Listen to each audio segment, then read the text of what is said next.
Voilà. Urgent. Qu'est-ce qui se passe? Joseph Kabila a dit 6 millions en jeu pour soutenir les Rwandais. Biso a to kufika kana kolanda makambo Uvira. Oui, eza mabete zali mboka na biso. Alors, réunion esalemi na Goma ba vérité ebimi, ba plan caché ezali awa. Lelo tozo solola. Tokosuka wana te malgré makambo te le kana réunion toko sola pe makambo oyo ba bongisaki après ba propos ya général Sylvain Kenge. Qu'est-ce qui se passe? Na makambo teli ba tuti na banyamulenge. Toko solola ngo awa. Andeo ya wana toko s'éterniser pe lisusu na makambo ba sango ba lobby. En dehors ya Basangu, il y a aussi des opposants tels que Martin Fayoulou et les autres. On va imposer un dialogue international. Dialogue national plutôt. Toko solo la yango bomoni nazalina mbote, nazalina la journaliste et investigation, Madame Davina. Toko solo la lelo na toko partager plateau oyo ngana. Alors, bane onanga bozola nanga bo s'abonner, bo partager, bo commenter surtout ceux qui bomoni émission oyo. Et comme la ba konti, et comme la paix président, qu'est-ce qui se passe? Ni ba préparer na 2026 pour la présidente de la République. Maman Davina, yo pozali moko ya ba pandisango. Tozo solo la bande ko ba na poso yo ka. Voilà, merci beaucoup mon Mboka Junior Marron pour la parole. Mesdames et messieurs, aujourd'hui Toyeto Solo, l'air est grave. Qu'est-ce qui se passe? Réunion Salema Kilobi Nangambu Yabayi, AFC M23, sauvons le Congo en sorte. Mokolo réunion on a topé représentant il y a réunion les acquis Joseph Kabila oh koyoka ndeko Junior Marron lobby était à 6 millions de dollars en jeu pour Kalemi et Koya. Entre temps puis soldats distrait ouvrir les soldats baza oh à quelques mètres et que Union Sowana nous candidat Joseph Kabila baza pour préparer plan na bango ya mibale pour na Kalemi. Nous allons parler dans cette émission Mambozali et Belé. On a vu Daniel Safou qui s'affiche avec le Willingo mesdames et messieurs, alors que Daniel Safou nous avait dit que Azali ko soutenir sauvons le Congo. En vrai to monier photo ebimiye Willy Ngoma azaki pe na réunion il est kaki lobby na Goma. C'est par là vous allez comprendre que non Maramutoyebi Sarabini c'est solo, c'est Kabila qui est derrière l'AFC M23 Bakisa Kagame nyonso wana. Mais nazo susu maloba et pas yande ko nanga Junior Marron. Les images sont là biso ba rapamba te.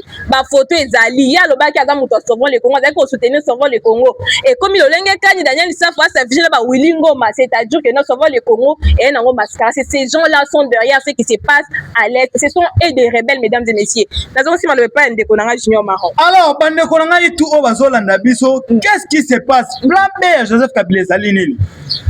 Banosaki biso awa retrait na bango na ville ya Uvira et pas ya ba M23. Biso na bino toyeba ke bato ba sala nini bazobima. Alors, na koloba boyete po bino bozalaka soki Junior Marron lobi na munoko ba bondimaka te. Toko sala lecture ya makambo oyo bango ba planifier. Plan B oyo ba planifier tandis que bazoko sa biso na makambo Uvira. Peuple congolais alali kaka miso na Uvira.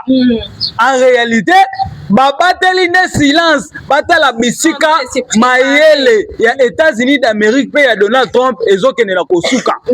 Donc tout oyo ba mputo omona ke bazobima te bazosala boye ba attaquer lisusu te ezali danger oyo bango bazo préparer. Alors to kosuka wana te tozali ndeko na ngai madame Mama Davina sala moi lecture wana na lombango bande ko bayoka qu'est-ce qui se passe Joseph Kabila ayebi na ko préparer na 2026 pour na mboka na biso. Soki to lobby boye comme yo ba journaliste oyo balobaka vérité mais toza wana pona yango toyoka lecture ya ndeko na biso. Voilà mesdames et messieurs, permettez-moi parce que je vais faire partie par partie pour ndeko Marron akonimbole la bino pour comprendre nini ezali plan ya Joseph Kabila ensemble na bayi M23 AFC nyonso wana boyebi. Première partie sengeli boyeba ke réunion et salema kilobi lundi na Goma en réalité salemi lobby autour de la table tozaki na ba membre ya M23 soki AFC wana tozalaki pe na bazaki na ba représentant ya sauvons le Congo o eza maître na bango ezali bongo Joseph Kabila bien sotoyebi wana ezali première partie kasi boyo kalikambo ya somo ezali nini ezali que non 2 millions pour Kalemi plan na bango yango wana 2 millions pour Kalemi ils ont en table na minicho Joseph Kabila a outil coach Angers 6 millions de dollars. Lors de cette rencontre une décision clé a été prise, décision ezali nini Kabila a débloqué 6 millions de dollars. Cet argent est destiné à pousser vers Kalemi et soutenir les anciens militaires FARDC du Goma qu'ils avaient arrêtés pendant la chute afin de le remettre dans les bonnes conditions pour qu'ils s'y battent pour lui on est allé première partie de commande j'espère bozo yoka Joseph Kabila atie mbongo oyo anje pona nini bafa RDC oyo bango bakanga na Goma à l'époque au début oyo nanga nosaka biso kete azoya Kinshasa et bandeli attaque na era yoki changement de constitution alors Joseph Kabila era qui n'a pas ka ba fa RDC wana avandisa bango quelque part akanga bango bakoma ba na otage na bango alors aye kotia mbongo oyo anje bandeko il faut pas retenir eloko oyo na ebisaka bino président Félix soki était mais lelo ba vérité oyo mususu ebimate très bien si ba congolais pas sur décision ya kobundela mboka ezali par rapport ba moni motu oyo azokamba mboka azali pe na bolingo wana soki azalaki na bolingo wana te mais le biso ba congolais oyo tokoki jamais kondima ba risque ya ko bima pe ko défendre mboka na biso vis-à-vis ya bato le roi ba Joseph Kabila alors era ki na paka ba fa RDC wana bakoma ba prisonnier na ye lelo oyo Joseph Kabila abimisi 6 millions oyo boyoki lecture ndeko nanga oti kotangela biso idée ezali nini na 6 millions wana ayeba na kofuta ko corrompre bato oyo yakanga bakoma en otage na ye pe bazwa mokano ya kotelema koya kobundisa ba oyo babengami ba libérateur ba wazalendo o bandimi kobundela mbo babundela ye pona bango ba continuer ba massacre na bango. Vous allez remarquer une chose, depuis ba annonça biso retrait des troupes na Uvira ti lelo oyo batakaka lisusu te sur la vérité bandeko za te soto lobi vérité bino bo mona ngolo lenge morbo non to défendre mboka na biso biso zali ba rondete to zali ba congolais des pères et des mères depuis ba annonça biso retrait na bango ba bimate ti lelo ba batama na kati ya Uvira idée na bango ezali nini muto apesa biso oui batikala obimate ba kosa biso na quelqu'un mituka na quelques figures ya armée na bango basala sorti en réalité sorti ope basala ndoka bagenda ko batama na ba port bagenda ko batama na ba port oyo bomona ki to uti ko kanga kanga bango awa na ba drone ya ba FARDC drone aérienne alors ko batama bango ba batama ki bazo zela batalela États-Unis d'Amérique pour si babima ezali décision oyo Donald Trump asikweyiselaki Kagame nde bomonaki Kagame ayebaki mpe na kotelefone bango bayeba na kosala semblant politique oyo bango basali wana donc base caché mais bakosi biso bazobima bomitu na ta question te nini bandeko babatamaki na babombaki na sima lelo ba vérité ezobima na munoko ya Junior Maron na Madame Davina journaliste d'investigation bozo yoka ba vérité oyo ni par ailleurs oyo kango te biso ande to bimsaka vérité na plateau na biso très bien alors Joseph Kabila atie mbongo oyo eno kaka ke armée oyo ya ba RDC oyo yakanga na ba Rwandais na ba M23 et ba kobokola bango esomba minduki esomba ba bombe ba teni ba continuer toujours na battaque na bango er ba komona États-Unis d'Amérique ayebi na kolembisa bango ba yeba na kobimisa plan B alors plan B na bango tozo sopango awa Congolais gouvernement yoka biso ba communicateur ya mboka tozo lela RO soki bozui makamwa considération te ezali mabe. Très bien, je pense que tu repasser na deuxième partie parce que je vais faire partie na autant la partie par partie pour boso cela oyo nini ezali mabongis na bango dans les jours à venir boko ya repesa biso toujours raison toloba qui a celui qui est derrière l'AFC M23 c'est Joseph Kabila c'est lui-même le représentant boboya qui yango lelo toza komona c'est lui qui était le responsable le chef il y a réunion toza ko conduire réunion et salemi lobby auto tekeli ma plan na bango ezaki Joseph Kabila boboya kaka konzima mais les jours à venir vous allez toujours nous donner raison naza ko continuer à lecteur dans la deuxième partie ezali une façon de dire que non toi éviter balanter toza ko éveiller quand toza ko belela toi éviter l'enterre autour d'Uvira parce que baza ko préparer lors de cette rencontre une décision c'est-à-dire deuxième partie ça plus de cela 6 millions de dollars serviront à corrompre même les Wazalendo bandeko balandi certains Wazalendo déjà présents pour créer du bruit et faciliter leur avancée. Ils comptent aussi sur certains qui se retrouvent pas pour les rallier à leur cause. Même le chef de quartier, chef de quartier doivent aussi recevoir un part pour renforcer la présence du M23 et de l'armée rwandaise. Je vais remettre encore le micro dans des continuons à Nimbole Labino, partie par partie. Alors, vous allez comprendre que esa la bilili ya réunion na bango bazolinga lisusu ko fuite ya ngote. bato bazali na plan oyo bango babombi bino moko boyoki ndeko na biso journaliste na biso investigation makambo ayebi na koloba kotangela biso awa alors Joseph Kabila abimisi mbongo oyo 6 millions de dollars pour soutenir pour corrompre na ba wazalendo dernièrement ana yaki na yebisaki bino nanga na discours na yebaki na kosala mama ayebisi ba wazalendo na ba fa RDC boya ko rejoindre armée na biso M23 pour ba traiter bino ba clochard il y a des Congolais oyo ba yebaki na ko appuyer makambo oyo nanga yebaki na koloba oui nanga zali na raison pourquoi président de la République a traité ba soldats na biso ba armée na biso ba clochard tandis que bato baso bunda bazali na front mais il y a d'autres personnes oyo ba appuyer ba fa RDC na ba wazalendo ba kene ko rejoindre nanga mais bazali ba Congolais yango vous allez comprendre pourquoi vous avez qu'on différencier tokomi koyeba lisusu te qui est un vrai Congolais ngana za ko beta mingi c'était na likambu ya Uvira batika lanterne na tour ya Uvira parce que plan baza ko préparer oyoki na kati na yango batie na ba chef du quartier donc une façon ya ko corrompre ba chef du quartier pour ba eba na ko faciliter entrée ya armée rwandaise entrée ya ba M23 et tout consort après ko corrompre ba wazalendo certains wazalendo et ko permettre bango ba corrompre ba chef du quartier donc une façon toza ko belela kaka ke ba éviter lanterne na kati ya Uvira po Uvira eza à quelques mètres ya Kalemi yango to beta ka cité mama Davina nazo pesa au micro oyo bana kotangela bandeko oyo il faut to bimisela bango tous les plans bien sûr plan mususu ba bomisa salini manipulation et renforcement ya sur le terrain bisika bazaleli andero ya wana double G médiatique oyo bango babongisi na ba stratégie oyo bango bakoyeba na kobimisa sur le terrain l'autre fois na yaka na betaki mbela na lelelaki ministre na biso ya communication ministre na biso ya communication sur le plan médiatique oyo bango bazo bibisa awa nazo dévoiler mais il y a des Congolais oyo bakozwa makambo à la légère après quelque temps bakosala lisusu bango bakolinga kosala bokomi sikoyo kobenga biso ezaki ndenge nini bokomi kobenga biso Junior Marron ezalaki ndenge nini awa tozoloba na vandinga moko te bomona ngai na journaliste investigation tozo solola oyo ezali ba vérité oyo bokoyoka ngo place moko nulle part alors place médiatique ezali nini lolenge moko babandaki na Uvira po Uvira bazwaka te babandaka ko publier que non Uvira na maboko ya ba M23 en réalité bazwaki na Uvira te oui tanga plan na bango vraiment en détail que non pendant ces temps bango baza ko préparer mamunyo 6 millions za ko se partager baza ko ko corrompre ba chef du quartier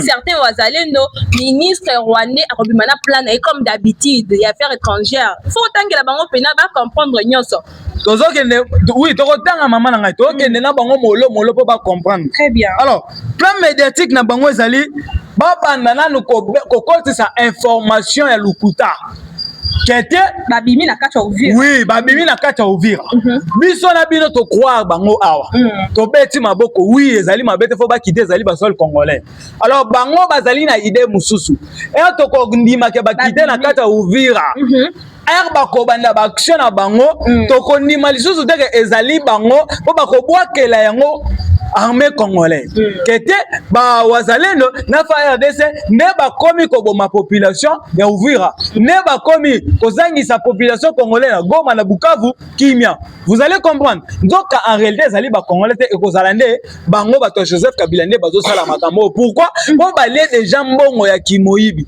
yango bomoni ba bimisi ministre ya affaires étrangères j'espère Rwandais bino moko bino tout boyebi kombo na ye boyebi kombo na ye très bien azali mutu obata mate Olivier Ndungirera ba kombo na bango ezali Ndungirera bayebi ye Olivier Ndungirera ministre boyebi ye très bien alors plan ezali nini oyo Olivier Ndungirera akoyeba na ko travailler sur mission oyo ba pesi sans plus tarder bandeko entre parenthèses na kofongolela bino na dossier oyo eleki makambo ya batuti na banyamulenge wapi ba kondanaki porte-parole ba fa RDC général Sylvain Ekenge Sylvain Ekenga yebi na koloba a Mama Davina ke batuti na ba Nyamulenge bazali ba Congolais te oyo bango balukaka ezali ko sangana na ba Congolais ko bota en fait.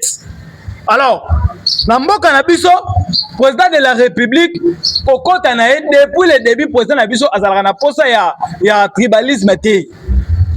Na kotia la bino vidéo boyoka message ya tata mokonzi mboka. Après, on va revenir. Après, tokozonga, pe tokosolola na bino, qu'est-ce qui se passe na mboka na biso. Voilà, suivez la vidéo, Bandeko Balandi, et puis on se retrouve après. C'est bon. Attends, tu as vidéo. Seul, si pas le premier, en tout cas président de la République démocratique du Congo, à avoir dit haut et fort, en parlant de Banyamulenge, mais j'élargis même à tous les Tutsis congolais que ce sont nos compatriotes. Il y a des Banyamulenge qui sont morts pour cette République et sous le drapeau. Donc j'en ai assez de ce discours qui consiste à discriminer ces populations et à donner ainsi l'occasion à des régimes barbares comme celui du Rwanda de nous envahir, sous de fallacieux prétextes d'ailleurs. Parce que je dois attirer ici l'attention de tout le monde, et c'est très dangereux d'avoir ce genre de discours. Vous faites le tapis de ce régime criminel du Rwanda, parce que ce régime, figurez-vous, il a aussi des Hutus qui travaillent à sa cause. Il a fabriqué.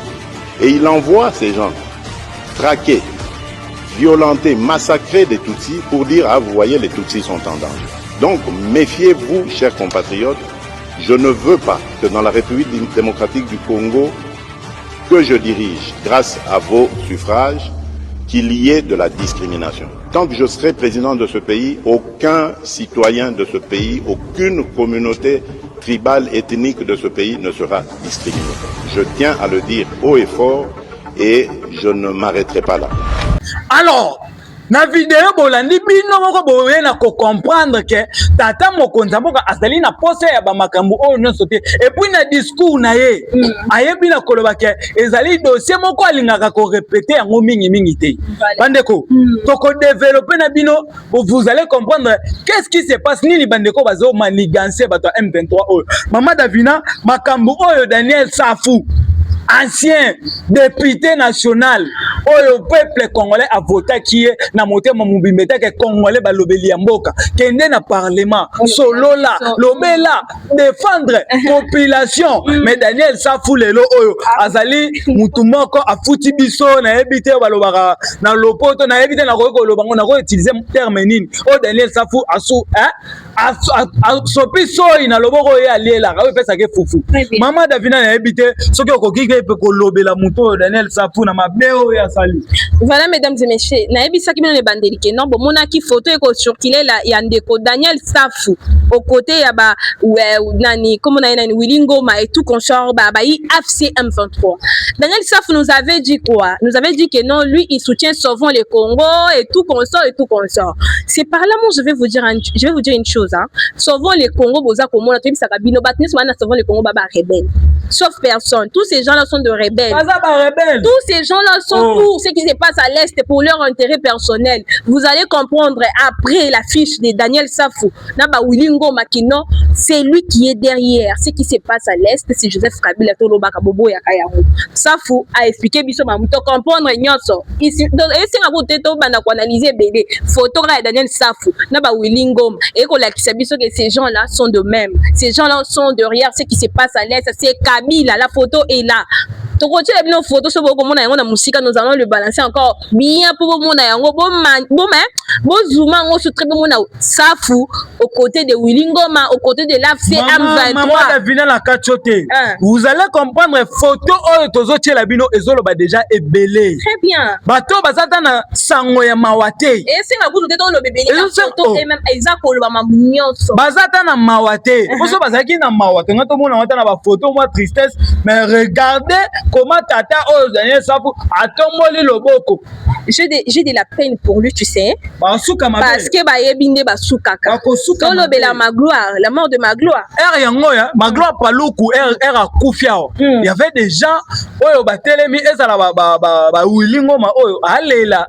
tozomona azolela mais azolela teke azolela magloire paluku azomilelela ndenge yeba kosuka lokola muninga. J'ai de la peine pour Daniel Safou, va lire l'air ngana koyebisa ye nini neti ngana opesa raison bato ba problème ba congomani eza ba congolais bango moko bato ko ba Daniel Safou bato loko ba Daniel don nzala na ye moko epoussé ake na rébellion likolo ya nzala pour l'air pour vous savez comprendre muto boyata zaki député bongo azaki na ka pour l'intérêt na yanga défendre ta peuple té Daniel Safou s'affiche aujourd'hui avec l'AFC M23 très à l'aise que ya bongo bosinga tout faire comprendre na lolenge nini ke Kabila est derrière ce qui s'est passé Kabila qui conduit nanga kuto wa mona na suna minute oté.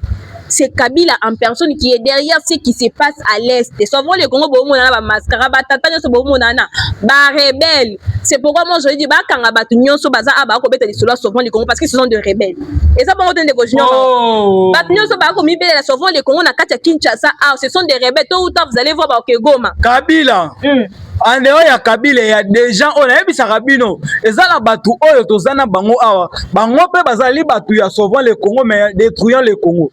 Daniel Safou atikala komi bimisate malgré na comportement na titi to comprendre ya muto azali na biso te na ba M23 aye ko s'afficher officiellement ote na kei Goma pour nazali congolais sauvons les Congo détruisons les Congo bino nga kutu posa na ngeza ba inspecter kinga Frank Diongo oyo aloba ye a ko défendre mboko tina suka to éviter ko défendre mboka ngo ya bango et comme il faut ko boma ba jeune non moi je dirais les copier na biso pillage salemi na ouvrir lelo okondima te mama na ngai yango ngana lo baba vieux père batata mikolo ba poni na bango koteka mboka na éviter sort ya bana na bango ya bakoko na bango baza komona yango te batata mikolo ba poni ko en complicité pour vendre le pays on dort on se réveille Fridolin Ambongo nous dit que non ba limite nyonso ba effort nyonso ba sali et za ko foutre le côté photo que na vrai dialogue et tout que na mixage et brassage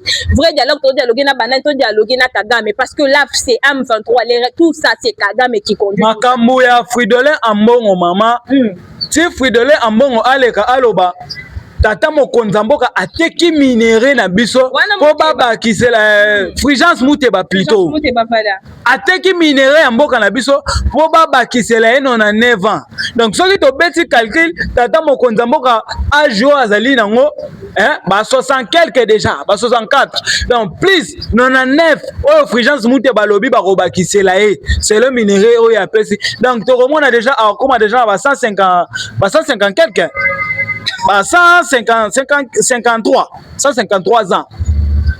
Oh, il y a toujours, hein? Donc, 100 ans, il y a beaucoup, 100 ans, beaucoup, plus âge. On a 9 ans, vous allez comprendre. On a exploité, voilà, selon Fulgence Muteba. Moko, il y a Basale Ndambe, représentant à 5 ans. Donc, vous allez comprendre que ils ont un message à haine. Ils sont manipulés par Paul Kagame. Fridolin Ambongo kende a Rwanda kosa nini Kigali kosa nini ces gens là sont manipulés par Paul Kagame. Azalaka pe moko ya bato ba confirma ba pays tout batambola ya Afrique bazulia mbongo. Azalaka moko oyo ndimaka confirmaka a confirmaka ngo avant lelo o tout asala to condamné te. Eza ba fouille ya mbongo bango baliaki. Baza obligé ya kosala makambu oyo bango ba osala.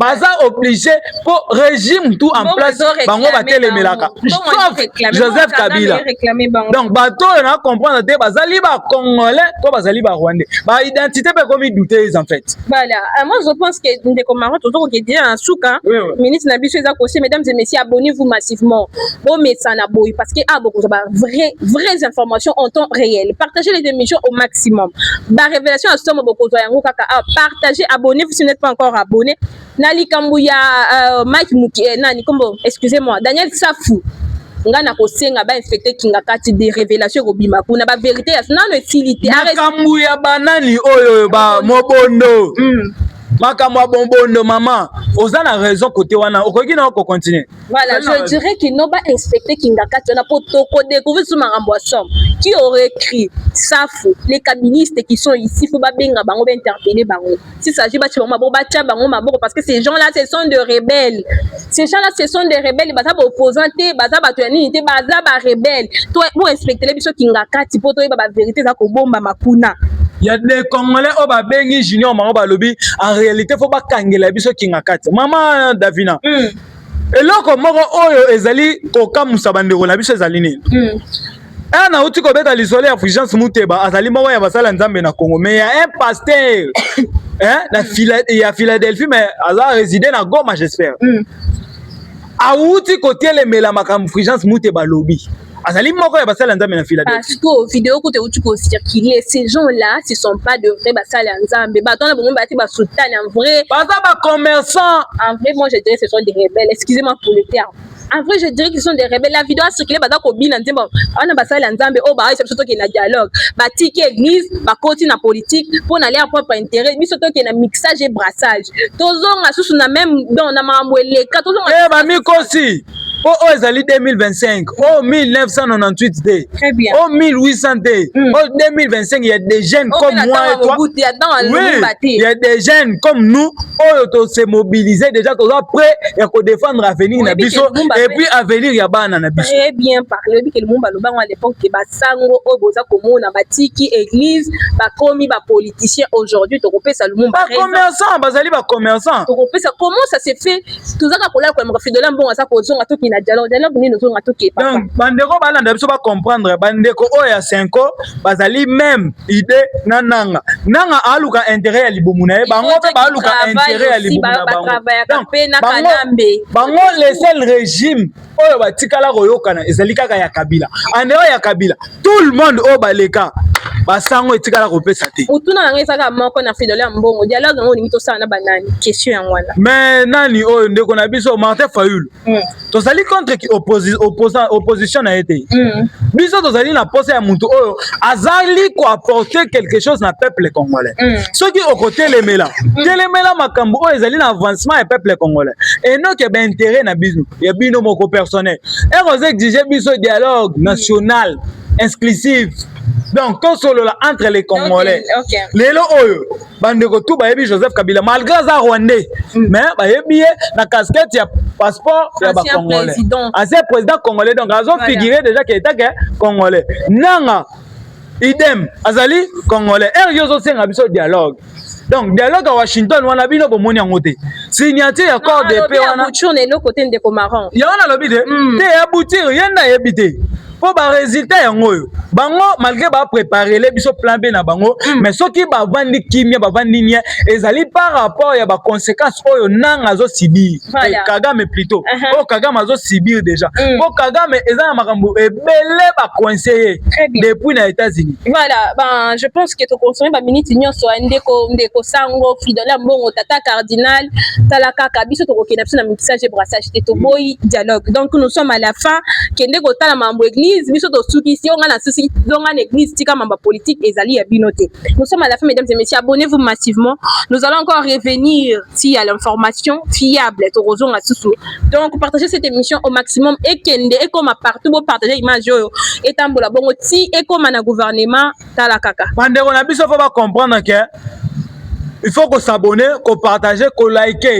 Makambo tolobi wozongo na ba blague te. Vous avez une information ya solo. Avec quelques temps awa, vous allez comprendre que plan na bango oyo ba kolinga ba tchango en place. Na ebisa rabino makambo ya coup préparé contre tata Mokonza Mboka le 13 et le 31 décembre. Yango oyo komeli biso. Bomoni ko ba résultat. Oui, ba arrestation elandani ya kolandana. Alors, ba ministre mobondo na kati ya gouvernement. Oui. Alors, bozo makambo à la légèreté, vous s'abonner, vous partager, vous commenter, vous banda, kolanda biso désormais en ligne na ba chaîne na biso oboromona Junior Maron na journaliste na biso Maman Davina. Donc au s'abonner, au commenter, au partager wana ndengai ndeko na bino leki na bino mwana na bino na sengi bino yango wana na suki wana leo na pesa numéro te maman. Voilà, to suki wana mesdames et messieurs, le numéro est au bas de vos écrans. Plus d'informations, vous avez des informations de partout, vous nous suivez à l'extérieur comme à l'intérieur du pays na ba province to zali wana H24 pour répondre et puis ko ya baba dossier na bino nyonso. On se retrouve à la prochaine, au revoir.